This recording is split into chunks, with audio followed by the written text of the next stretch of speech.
దీనికి సిద్ధపడే జీవితం కాదు, ముందే దేవుని వాక్యములు కలిగి దేవుని స్తోత్రం కలుగునగాక.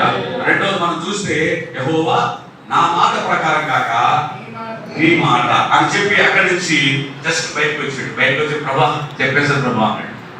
అయిపోయింది, మై డ్యూటీ, నా పని అయిపోయింది, నువ్వు ఏం చెప్పమన్నావు అని చెప్పేసాడు అన్నాడు. ఇంటి దాన్ని పెట్టాడు. దేవుడు నా తెలియదురా బయట అన్నాడు.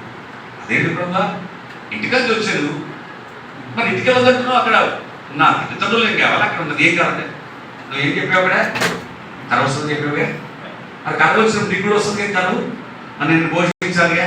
కమా ఇక్కడి నుంచి బయలుదేరి అక్కడ చాలా చక్కని మాట చూడండి. 3వ వచనం, మీరు ఇచ్చట నుండి ఎదుకోవాలి. దేవుడు వాస్తు చెప్తుంది.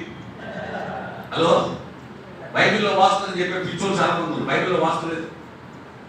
అదేంటి సార్ యెరూషలేము మందిరం బైబిల్ ప్రకారం వాస్తు ప్రకారం కనబడిందిగా అన్నాడు. కూలిపోయిందిగా, కూలిపోయిందిగా, వాస్తు ప్రకారం నెట్టి నిలబడాలిగా, మందిరం కూలిపోయింది కదా, 2 సార్లు కూల్చబడ్డది కదా. వాస్తా క్రీస్తా ఆమె